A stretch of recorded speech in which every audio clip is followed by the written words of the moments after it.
Vamos dar início a mais um momento de reflexão sobre pontos que vocês me enviam e que eu acho importante trabalhar por aqui. Lembra de já dar o joinha aí, clicar para a pessoa que precisa desse conteúdo como você receber esse vídeo, né, para o próprio YouTube compartilhar. E clica também aqui embaixo em compartilhar, manda para os seus grupos de WhatsApp, onde tiver concurseiros, concurseiras como você, que precisa do cargo ainda este ano. Na verdade, nós temos mais de 400 mil vagas abertas no país todo. Então, se você quer seu cargo, a hora é agora. Por que esse tema é tão importante? Como estudar os autores renomados da educação corretamente para você passar no concurso em 30 dias. Muita gente chega aqui, né, e fala: Rose, eu te achei no YouTube, eu te achei no Instagram, eu te achei em alguma rede social, mas tá faltando só 20 dias, 30 dias, 40 dias para a minha prova.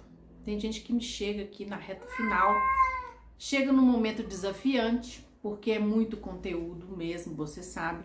Porém, eu organizei o meu intensivão e vou ensinar vocês aqui como estudar corretamente os autores.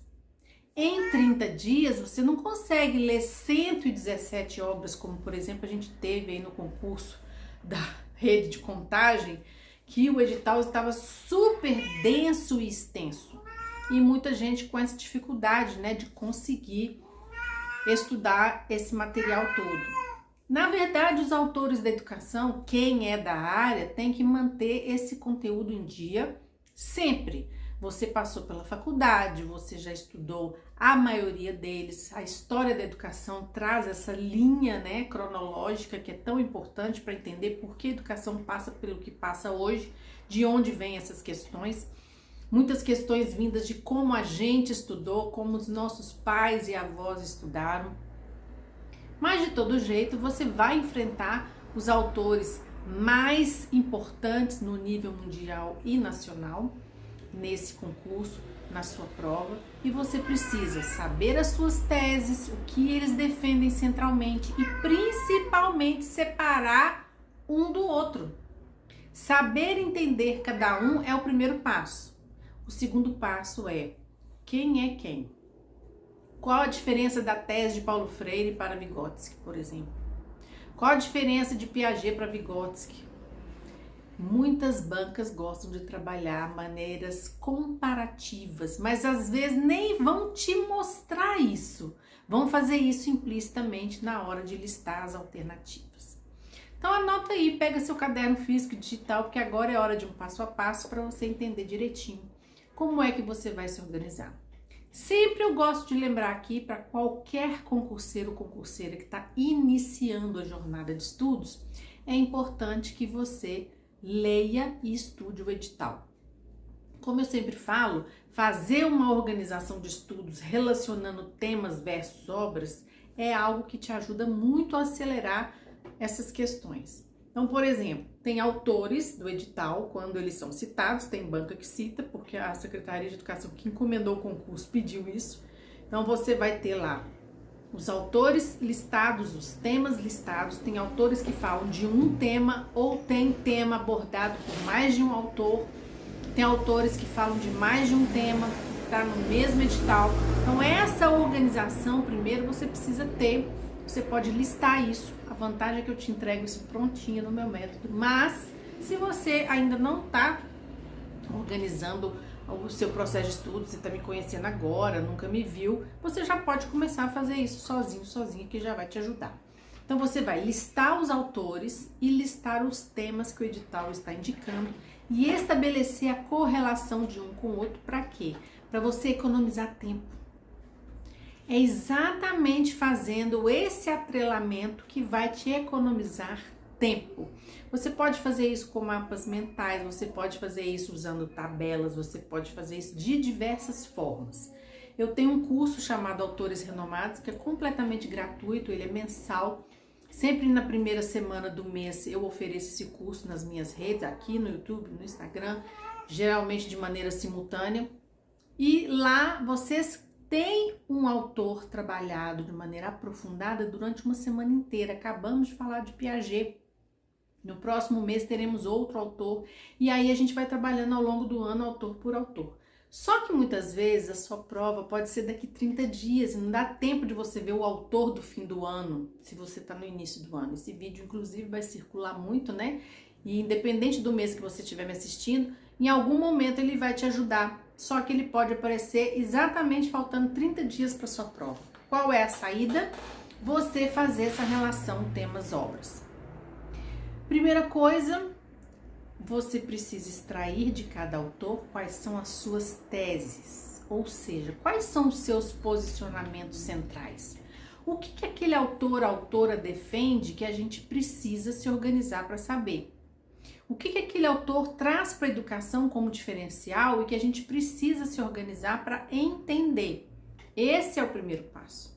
O segundo passo é, depois que você fez essa listagem autor por autor, de preferência numa ordem cronológica, porque a contribuição de cada autor chegou num momento histórico diferente.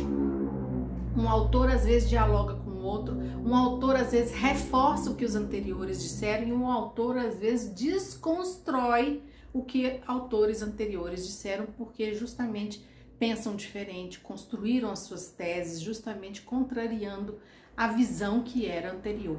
Então, quando você faz essa leitura cronológica, você, inclusive, a partir da história da educação, tem todo esse ferramental para você articular esse conteúdo e entender como que a educação vem passando pelo que ela vem passando ao longo dos anos. A gente vem de uma história, educação antes, educação hoje, em que antes a gente tinha uma educação completamente passiva, os alunos recebedores de informações, para hoje a gente trabalhar uma educação ativa, em que os alunos são propositores, buscam informações, pesquisam, ou seja, ele não é um ser apático que fica sentado só ouvindo e copiando, ele é alguém que busca refletir sobre o que estuda, busca aplicar na sua realidade, busca resolver problemas da sua comunidade com aquilo que aprende na escola. Então, que autores defendiam essa educação de antes, que autores defendem a educação de agora? Você também tem que traçar esse paralelo que vai te ajudar muito a compreender os problemas que a gente tem hoje.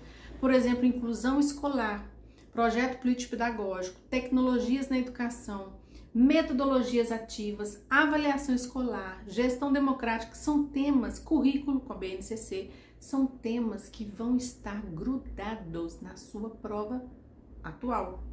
E por que esses temas estão na atualidade? Porque em algum momento da história eles surgiram e fez muito sentido alguns autores fazerem as suas colocações, provocando reflexões importantes sobre esses assuntos. Rose, isso é muito difícil. Às vezes sozinha é mais trabalhoso, só que com o meu acompanhamento fica mais fácil. Fica aí que depois eu te explico como é que você pode ter acesso. Mas antes, pensa comigo como que é importante você ter essa lista o mais ampla possível de todos os autores que ao longo da história vieram contribuindo até para a lei mudar. A LDB, por exemplo, eu sou da época, eu estudei na época da 5692 de 71.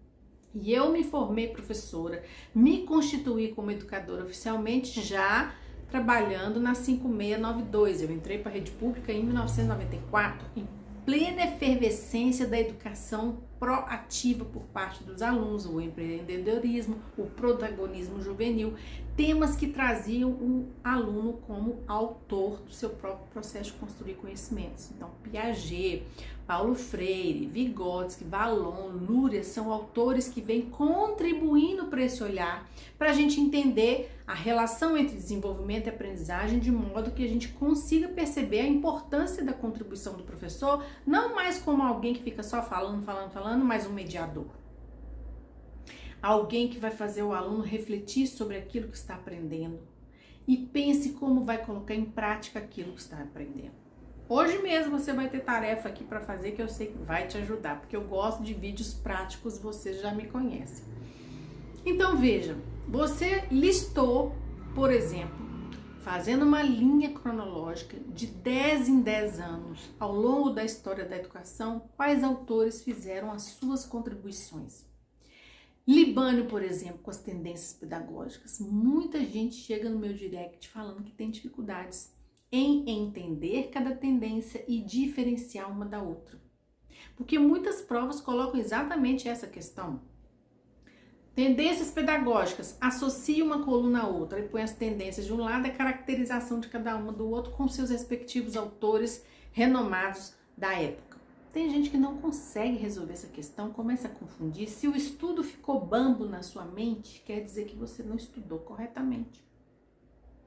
Um estudo alinhado a uma forma que vai fazer com que esse conteúdo fique grudado na sua cabeça e você não esqueça mais, principalmente para quem já me conhece, que é o uso dos recursos e ferramentas da PNL, Programação Neurolinguística, é algo que vai te ajudar muito a entender o posicionamento de cada autor e lembrar para sempre do que ele ou ela está dizendo, como ele ou ela está dizendo e em que isso implica na prática pedagógica. Um primeiro exercício você já pode fazer. Lembra aí dos seus tempos de escola, fecha os olhos. Lembra de você lá no primeiro aninho do ensino fundamental. Se você não lembrar, lembra do segundo, do quarto, do quinto, do seu final de fundamental, ensino médio. Lembra como era o funcionamento escolar. O que seu professor, professora fazia, como que você estudava, como é que você entregava as atividades, como eram administradas as aulas. Se você conseguir fazer esse desenho mental de como a escola funciona na época, ou funcionou, na época que você estava estudando a educação básica, você já vai entender boa parte do que os autores estão falando. Vamos dar um exemplo? Mantuan é uma referência nacional e internacional sobre a questão da educação inclusiva. Quando a gente fala de educação inclusiva, a gente está pensando em quê? Como inserir as pessoas com deficiência, altas habilidades, superdotação, transtorno de desenvolvimento na escola comum regular, convivendo com todo mundo, aprendendo do seu jeito, no seu tempo, no seu ritmo. A inclusão escolar, ela é desde a década de 90 e principalmente a partir da nova LDB, começou lá em 94 na Espanha, né, com a Declaração de Salamanca, ela é um entendimento de que o lugar das pessoas estarem é juntas. A gente vem de um modelo, infelizmente, que colocavam as crianças com deficiência numa escola chamada de especial. E quando as pessoas, entre aspas, estão entre os iguais, pouco elas avançam, não sabem amarrar sapato, não sabem pedir as coisas, não sabem encaminhar coisas simples da vida cotidiana. Uma vez que você coloca essa criança na escola comum com os diferentes, em uma semana no máximo ela já está aprendendo a amarrar sapato, porque ela vê o outro amarrando sapato, coisa que ela não sabia fazer antes. Por exemplo, posso usar qualquer outra questão da vida cotidiana. Então a Mantuan é uma das pessoas, junto com todos nós que temos esse pensamento, nessa defesa de que o lugar das pessoas com deficiência é na vida em geral, no trabalho produtivo, na escola, em todas as instituições. Não é escondido dentro de casa, que muitas famílias, inclusive, escondiam suas crianças com deficiência. Por quê? Porque tinham essa ideia de proteger, né? As pessoas vão reagir mal ao meu filho, se o filho grita, tem algum tipo de transtorno, né, que faz uma manifestação para além. Tem uns que são mais quietinhos na deles, mas tem outros que têm alguns sintomas que assustam todo mundo. Então os pais costumavam deixar esses alunos trancafiados em escola. Eu acompanhei uma escola aqui na região da Pampulha, em Belo Horizonte, uma vez que o menino foi para a escola pela primeira vez aos 13 anos de idade. Os pais não tinham coragem de colocar o filho na escola, de medo da reação da escola. Como iam reagir ao filho? Primeira semana de aula, a escola é tão inclusiva, tão maravilhosa, que ela se adequou a tudo que o aluno precisava. Primeira semana, aquele sinal de escola que tradicionalmente muita escola ainda tinha, né? Para acabar uma aula, deixava ele transtornado, ele ficava completamente fora de si. O que a escola fez? Tirou esse sinal. Passou a ter música. Então, como a escola pode se adaptar, pode ser adaptada e organizando os rituais escolares para que o aluno se sinta bem, se sinta acolhido, acolhida. Esse é um dos desafios que a autora Mantuan mais trabalha nas suas obras. Mas qual é o posicionamento central? O lugar de todo ser humano, independente das suas características, é junto na escola comum regular. Se eu tenho que fazer algum atendimento diferenciado para ajudar esse aluno com deficiência visual, deficiência mental ou doença mental, que são coisas diferentes, muita gente confunde, principalmente na prova. Alunos com algum problema de paralisia cerebral, a escola não tem que enfrentar isso sozinha. Primeiro que ela conta com a gestão para ajudar nesse procedimento e também com a família. Mas a escola pedagogicamente sempre vai se perguntar qual é a melhor forma de organizar o trabalho pedagógico para que essa criança, esse adolescente se sinta em casa, se sinta acolhido pelos colegas, pelas famílias, pelos educadores, pela comunidade. Então, quando um autor ou autora defende uma posição, nós defendemos a inclusão escolar. Nós queremos que todos sejam acolhidos, independente das diferenças. Esse é um posicionamento. E a Mantoan defende isso como tese.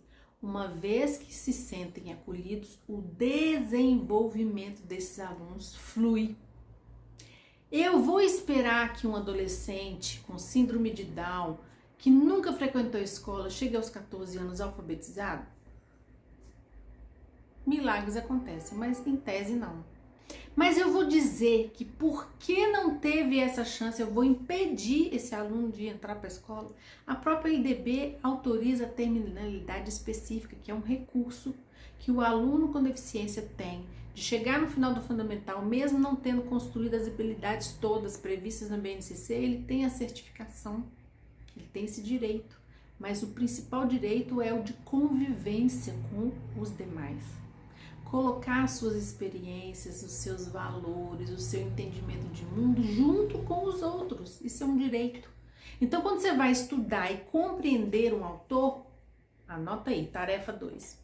Coloca esse autor numa situação prática escolar. Aí você materializa. Vocês não vão esquecer desse vídeo mais. Eu tenho certeza que se cair uma questão da Mantoan na sua prova, ou sobre o tema da inclusão escolar, ou uma redação, né, como eu sempre falo, vocês vão ser capazes de desenvolver e resolver. Lê alternativa por alternativa, lembra do comando, circula lá o que está pedindo, que eu tenho certeza que vocês vão conseguir resolver. Tem muitos alunos meus e alunas minhas nesses meus 28 anos de aprovação que já resolveram questões sem ter tido a chance, porque às vezes a obra esgota, né? Rose, eu não consegui achar esse livro que está no edital, não vou conseguir ler a tempo da prova, faltam só 30 dias para fazer a prova, e eu ensino vocês a resolver sem precisar ter lido o livro. Rose, então começa por aí. Não. Aqui primeiro a gente estuda, depois eu trago os macetinhos, que as pessoas costumam chamar de macetes, né? Por que eu faço isso? Porque eu quero você aprendendo o conteúdo, dominando esse conteúdo para a sua vida profissional. Eu não quero só você passando na prova.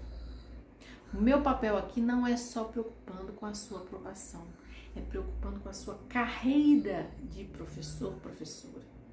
Eu tenho certeza que quando você entrar para a rede pública, você vai me agradecer sobre isso. Então, a tarefa 2 é essa. Coloca a tese daquele autor que você está estudando numa situação prática de sala de aula. Qual a boa notícia? No meu método você recebe tudo isso pronto, depois eu conto para vocês. Então, quando você está estudando um autor, uma autora, vamos lá no Hernandes, Fernando Hernandes, maravilhoso, sobre projetos de trabalho, espanhol, esteve aqui em Belo Horizonte conosco, deu consultoria pra gente quando eu estava trabalhando na Secretaria de Educação. Uma escuta maravilhosa, a gente falava e ele escutando, depois que escutava todo mundo, é que ele se pronunciava, se colocava, uma pessoa maravilhosa. Qual a tese central dele? O lugar do aluno é de produção, não é de simples aquisição, é produzir conhecimentos, é fazer com que a informação seja entendida, trabalhada e transformada em ação. Por isso ele propõe os projetos de trabalho, que é você se perguntar sobre a realidade que está em volta. Qual o problema que um aluno pode ter, um grupo de alunos pode ter? Nossa, nós estamos faltando água na região. Então, o que nós vamos fazer? Nós podemos acionar, escrever um ofício para a Copasa? Ué, mas o que é um ofício? Ah, é um tipo de texto. Como que escreve ofício? Diferente de carta. Os conteúdos vão entrar naturalmente no cotidiano escolar por necessidade do projeto que está sendo elaborado. Vamos chamar alguém da Copasa para dar uma palestra para nós? Qual é o problema da região? Como a gente pode acionar o prefeito para resolver?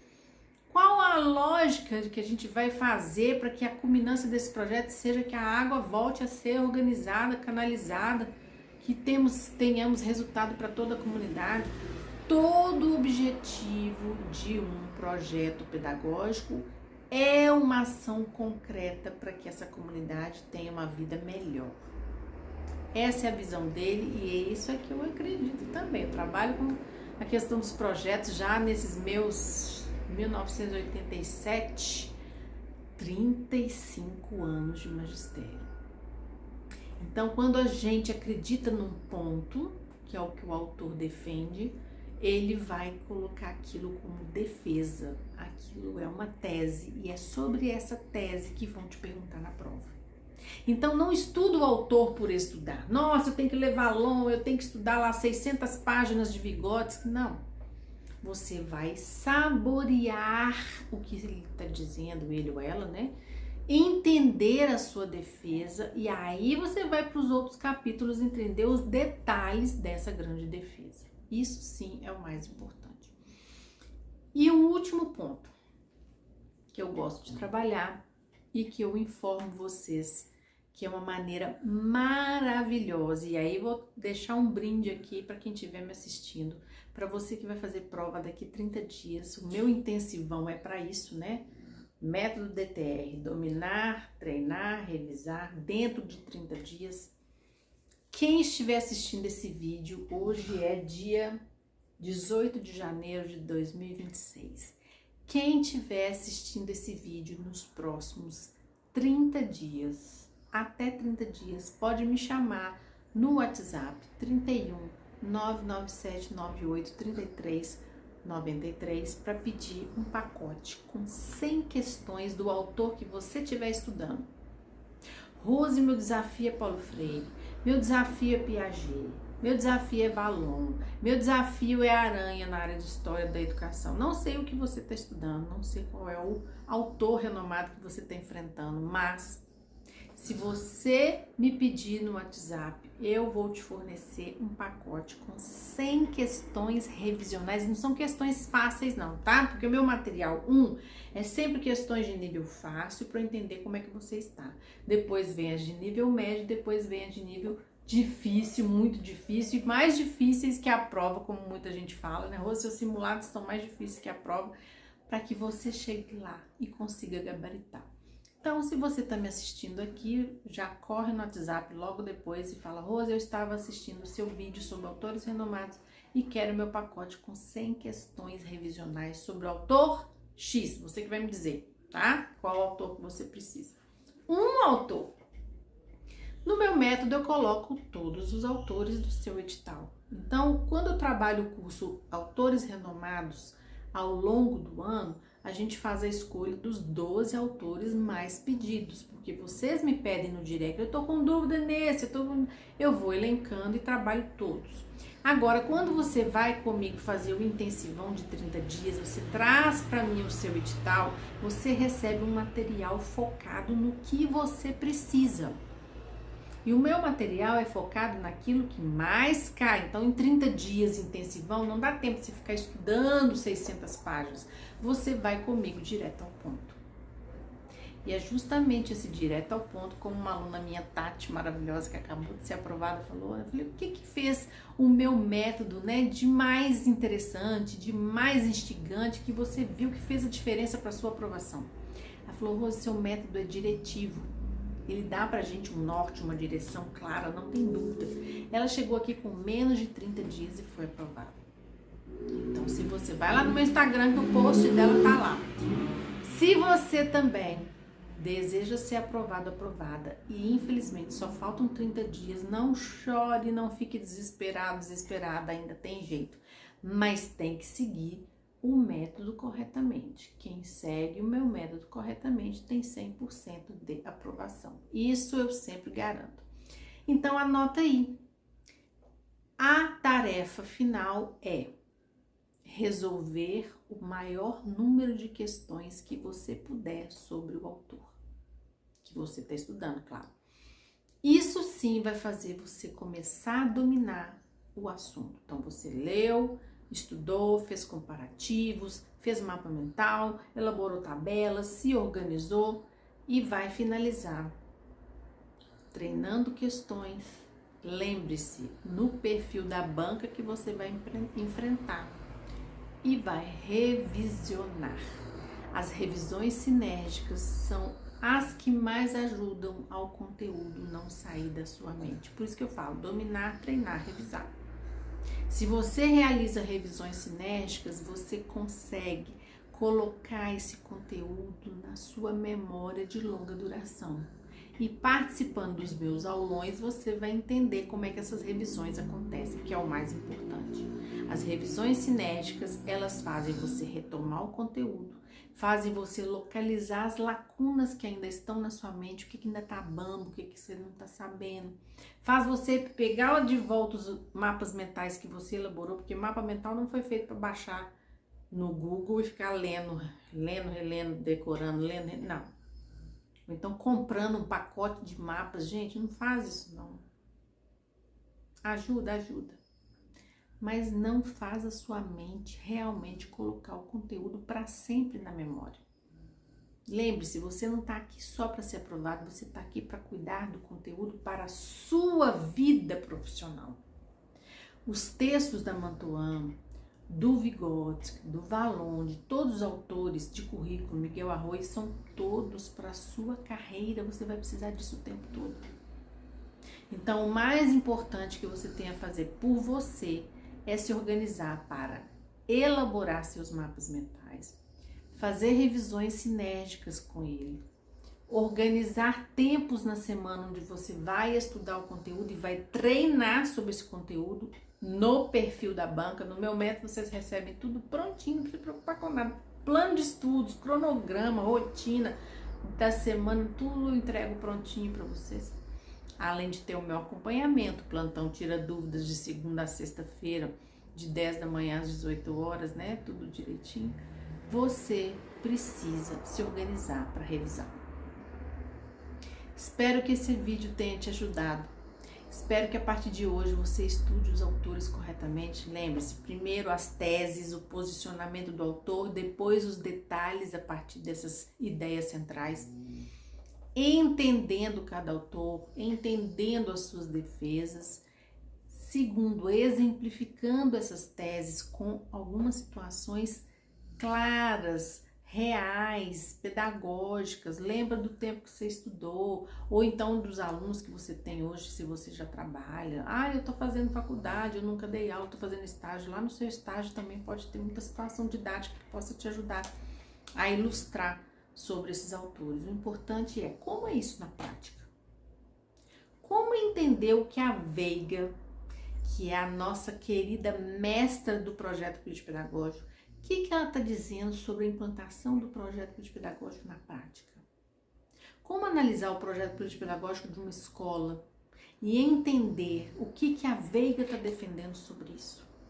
O que ela chama de gestão democrática, de organização da comunidade, de articulação dos segmentos, de planejamento, de organização do olhar sobre a filosofia da escola. Tudo isso a Veiga está trazendo à tona quando ela tem um posicionamento claro de que o projeto político-pedagógico é uma construção coletiva. É até o título de uma das obras dela. Esses autores renomados, que eu amo falar sobre eles e que eu espero que você ame estudar sobre eles, retomar, né? Porque todo mundo aqui já estudou tudo isso na faculdade. Eu não tô falando novidade para ninguém. Mesmo que você seja iniciante, que você nunca tenha feito concurso, mas se você está na faculdade, você está vendo esses autores. Só que para concursos, essa retomada tem que ser mais aprofundada. Porque para uma prova de concurso, você não tem que saber só sobre o autor, você tem que dominar o assunto. não ter dúvida sobre ele, para você ter precisão na hora de resolver as questões. Como a Consulplan, que tem uns 8 tipos de questão, né? A Consulplan cobra VOF, cobra questão lacunada, cobra associação de colunas, análise de alternativas 1, 2, 3, cobra verdadeiro e falso, já falei, mas ela cobra exceção, cobra aquelas questões de correto e incorreto. Você tem que dominar esses tipos todos. E junto com a Consulplan vem muitas outras, né? Tem a CESP, que é o certo e o errado.